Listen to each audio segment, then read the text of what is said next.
என்ன விளவாரம் கொடுக்க மாட்டேன்னு சொல்லுவோம், அவ்வளவுதான். கொடுக்க சொல்லணும். ஒன்ன வச்சு கொடுக்க மாட்டேன்னு சொன்னாலும் கொடுக்க மாட்டேன்னு சொன்னாலும் இன்னொரு மழை அதிகமா பேசிச்சுன்னா நீங்க வேணாம்னாலும் கொடுத்து ஆகணும். அது பாவம் ஏதாவது வந்தமே ஒன்று சொல்லாம போனா நல்லா இருக்காருன்னு சொல்லிட்டு போயிருக்காரு. அவருக்கு இதை பத்தி அதிகமா தெரியாது. கூட்டணி என்பது வேறு, அவங்க ஒன்று ப்ராபலம் இருக்கிறது. தாயா இருந்தாலும் புள்ளியா இருந்தாலும் வயது வேறதான், அது ஒண்ணு மாறுபட்ட கருத்து அல்ல. பாவை உள்நாட்டுக்குழு ஒரு வேண்டுகோளை அல்லது உத்தரவை கர்நாடக அரசுக்கு தெரிவித்தது. நமக்கு தமிழகத்துக்கு தர வேண்டியது நிறைய இருந்தாலும் அவருடைய அடிப்படை தேவைகளை போக்குவதற்காக ஒரு நாள் ஒன்றுக்கு ஒரு டிஎம்சியை நீங்கள் விட வேண்டும் என்று சொன்னார்கள். ஆனால் அந்த ஒரு டிஎம்சியை கூட தரமாட்டேன் என்று அவர்கள் ஒரு அடம் பிடித்துக் கொண்டிருந்தார்கள். இதுவரையில் பத்திரிகைகளுக்கு தருவது, சர்வகட்சி கூட்டம் நடத்துவது என்ற போக்கில் கர்நாடக அரசு நடந்து கொண்டது. ஆனால் நாங்கள் நிலைமைகளை விளக்கி கர்நாடக அரசு கனிவுடன் கவனிக்க வேண்டும் என்று சொன்னோம். ஆனால் அந்த போக்கிலிருந்து கர்நாடக அரசு மாறாமல் ஒரு டிஎம்சி தர முடியாது என்று சொல்லிவிட்டு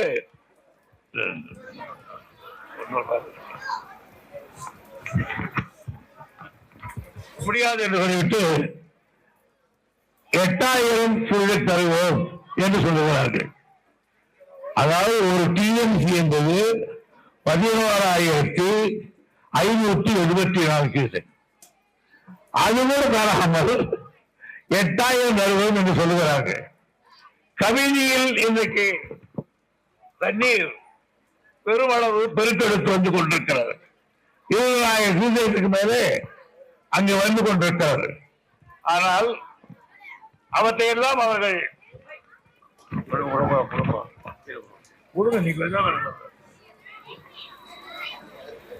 இன்றைக்கு என்ன நிலைமை என்று கேட்டால், அங்கே தண்ணீர் இல்லையா என்று கேட்டால் இருக்கிறது. கேஆர்எஸ் தரையில் 124 அடி உயரம் தண்ணீர். ஆனால் இப்போ இருப்பது 105 அடி. கபிலியில் 65 அடி இருக்கு. ஆனால் தற்போது இருப்பு வந்து 64 அடி. ஏழையில் 129 அடி மொத்தம் கொள்ளளவு. ஆனால் இப்போது 124 அடி இருக்கிறது. ஏழாவதியில் 117 அடி.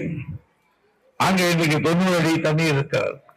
ஆக இந்த 4 அணைகளில் இருந்துதான் நமக்கு தண்ணீரை பெற வேண்டும்.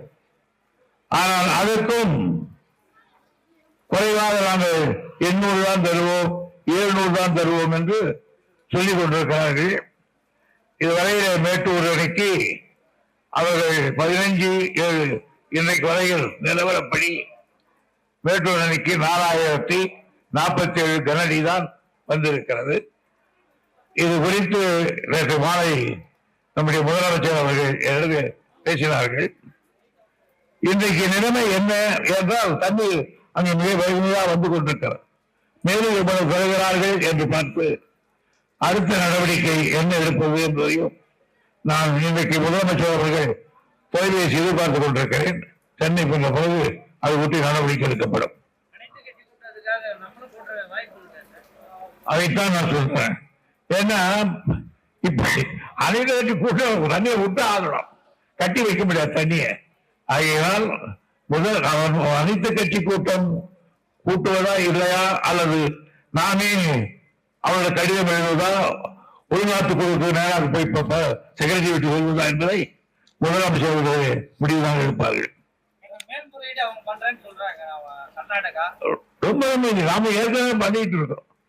என்ன விளவாரம் கொடுக்க மாட்டேன்னு சொல்லுவோம், அவ்வளவுதான். கொடுக்க சொல்லணும். ஒன்றை வச்சு கொடுக்க மாட்டேன்னு சொன்னாலும் இன்னொரு மழை அதிகமாக பெய்யுச்சுன்னா நீ வேணாம்னாலும் கொடுத்து ஆகணும். அதனால ஒன்றும் பெரிய பிரச்சனை இல்லை. நமக்கான உபரி நீர் வந்துடுது, உரிமை நீர் வரவே மாட்டேங்குது. அதுதான் உரிமை நீர் தான். அதுதான் உரிமை நீர் சொல்லிக்கிறான். இது பண்றது.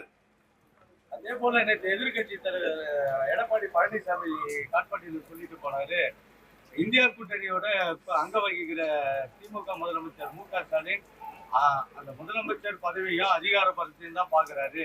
அந்த கூட்டணியில தானே இருக்காரு சித்தராமையா, அவங்க கிட்ட பேசி விவசாயிகள் பாக்குறது இல்ல அப்படின்னு குற்றச்சாட்டு வச்சிருப்பாரு. அது பாவம் ஏதாவது வந்தமே ஒண்ணு சொல்லாம போனா நல்லா இருக்காருன்னு சொல்லிட்டு போயிருக்காரு. அவருக்கு இதை பத்தி அதிகமா தெரியாது. அதாவது கூட்டணி என்பது வேறு, அவங்க கூட்டணி என்பது வேறு. அவங்க ஒண்ணு ப்ராப்ளம் இருக்கிறது. தாயா இருந்தாலும் புள்ளையா இருந்தாலும் வயது வேறதான். அது ஒண்ணு மாறுபட்ட கருத்து அல்ல. அவர்கள் இருக்கிற பொழுது குண்டுவா பாபு இருந்தார், ராமகிருஷ்ணன் ரெட்டே இருந்தார்.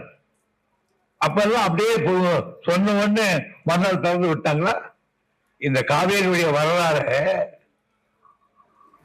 ஆரம்பத்தில இருந்து கிட்டத்தட்ட நான் அதுக்கு முன்னாலே 77 இருந்து நான் படிச்சுட்டு வர்றேன். 89 இருந்து நான் எப்போதெல்லாம் அமைச்சராகிறேனோ அப்போதெல்லாம் நான் இந்த துறையைத்தான் வைத்திருக்கேன். இதுல காவேரியை ட்ரிபுனல் வேணும்னு கேட்டத 5 வருஷத்துல நான் கழிச்சிருக்கேன். ட்ரிபுனல் கொண்டு வந்து நான் தான் அமைச்சர். அது இடைக்கால தீர்ப்பு வேணும்னு போதும் நான் தான் அமைச்சர். அது போய் சுப்ரீம் கோர்ட்ல போய் பெற்றோரும் நான் தான் அமைச்சர். அதனுடைய ஃபைனல் ரிசல்ட் வரும்போது நான் தான் அமைச்சர். அதுக்கப்புறம் அடுத்தடுத்து குழுக்கள் அமைக்க வேண்டும் என்று சொன்ன வரையிலே நான் தான் அமைச்சர். ஆகையினால நீண்ட நெடிய இந்த காவிரி பிரச்சனையை என்னால் முடிந்த அளவுக்கு தொடர்ச்சியாக ஃபாலோ பண்ணி வர்றவரான. ஆகையினால சில நேரங்களில் அவர்கள் மேலே இருக்கிறார்கள், நாம் கீழே இருக்கிறோம். ஆகிய சில நேரங்களிலே நிலைமைகள் நீக்கு போக்கு அறிந்து இது அழக வேண்டும்.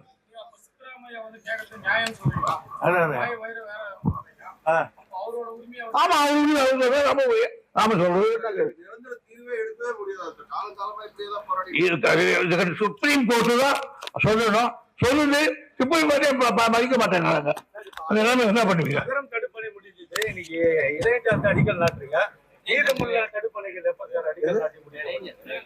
இளையங்காடு அகரம் முடிஞ்சது தடுப்பணை, இளையங்காடு இன்னைக்கு அடிக்கல் நாட்டுறீங்க. மீதமுள்ள 4 தடுப்பணைகள் எப்ப சார் பணிகள்? இந்த வருஷம் தான் நான் அலோவ் பண்ணிருக்கோம்.